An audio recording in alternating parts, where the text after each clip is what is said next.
So in this case, the system gains energy from the surrounding. Let's try another problem. A sample of lead, its specific heat is 0.138 joule, again, over gram times Celsius. Release 2,500 joules when it cooled from 150 degrees Celsius to 20 degrees Celsius. What is the mass of the sample in grams? So this is a hypothetical problem, okay? And again, we are using the same equation again, Q equal to mcat. So Q is equal to mc delta T. And if we look at this problem, we know that we are using the equation Q equal to mcat. In this case, we know the specific heat, that would be your C right there, and release 2,500 joule, that would be your what? That would be what? Your Q right there. That's why it's important to memorize the unit for each variable. And lastly, we have a delta T. So again, from, that would be your initial, and then to, that would be your final. And notice how the final values is smaller than your initial. And that's why it's important to visualize what's happening in the problem rather than memorize the pattern.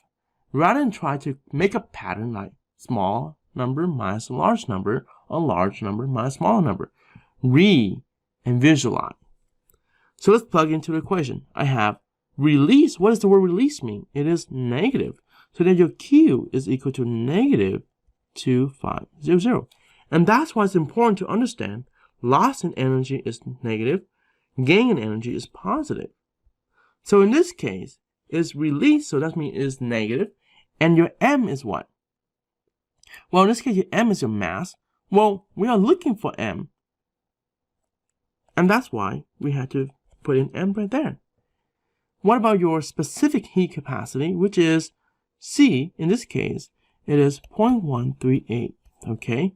And lastly, our delta T. Again, final minus initial, so it's 20.0 minus 150.0. Now, all we have to do is simplify this. Can I simplify this using a Google calculator? Yes, let's plug this in. So let's plug in our calculator to simplify this side.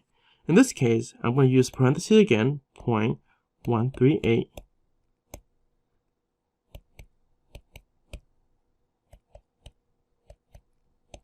And notice how I use the parentheses again.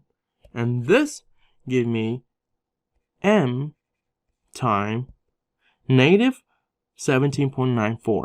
Notice I haven't rounded the number yet. Try to keep 3 decimal places at least. So for this box, determine the sign for Q. Of course, Q is negative because it's release energy. Now let's plug in our answer for the next steps. Well, negative Q, and we know what Q is, so we have negative 2,500 equal to M. We are looking for M, so we just put the variable there. 0.138, that is our C, times the delta T, which in this case is 20.0 minus 150.0. And then we have simplified it. This turned out to be 17.94 equal to negative 2,500, the same thing before. To solve for this, we have to divide both sides by 17.94. That would simplify equal to 1. If we divide that side by that number, we would do the same thing in this case, negative 17.94. And a negative divided by negative gives us a positive answer, okay? Which makes sense. Our mass is positive. You cannot have a negative mass. So let's plug this into a calculator. Negative 2,500 divided by negative 17.94. And our answer is 139.35 grams. So we have 139.35 grams. And that would be our answer. Now let's try one of the most challenging problems. In this case, what would the final temperature if 3,000 joules were added to 18.5 grams of water at 22 degrees Celsius? And the specific of water is 4.184 joule over gram times Celsius.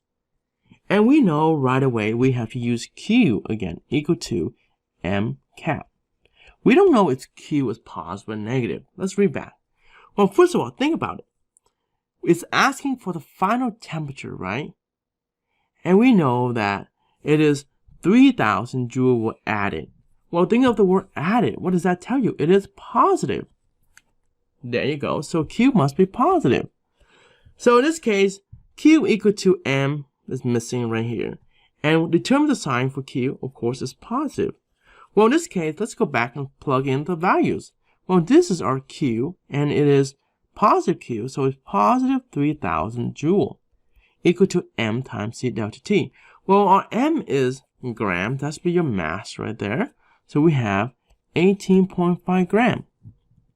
Well, we also know our C as well, which is 4.184. There you go.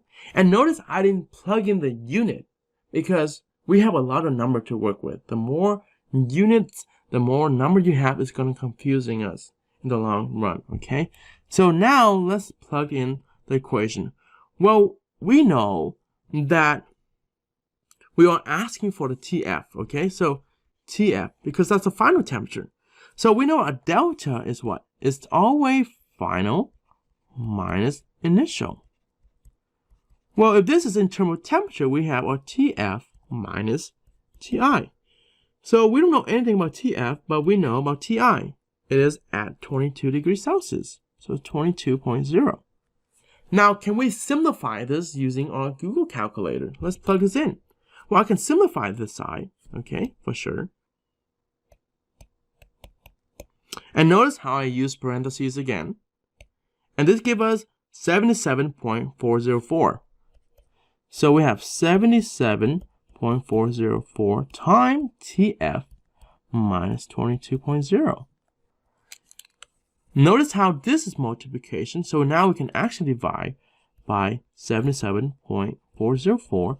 This would simplify equal to 1. And if we do that side, we would do the same thing to this side. 77.404. And what do we have?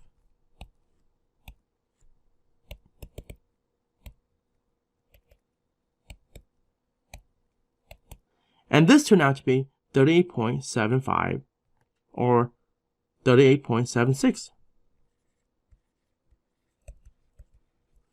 equal to TF minus 22 degrees. So now, can we solve for TF? Yes, we plus both sides by 22.0. That equal to 0. And if we do to that side, we got to do to this side as well. Plus 22.0. And what is our TF going to equal to? And our TF is equal to 60.76. And there you go. So let's plug in our answers here. Well, in this case, what we have here is 3,000. And what's missing here? Of course, your M. Well, what is your M in this case? It is 18.5. And what is this? TF minus. And 18.5 times 4.184, that's your C. And then we have multiplied by TF minus what? Well, TF minus TI, which in this case, 22.0. And then over here, we have what? The same values, 3,000 joule. And we have simplified the equation by multiplying these two numbers. We have 77.404. And TF again minus TI, which is 22.0. And we have TF minus your TI, which is 22.0. And lastly, we did the math. Simplify this equation to solve for TF. We have TF equal to 60.76. And there you go.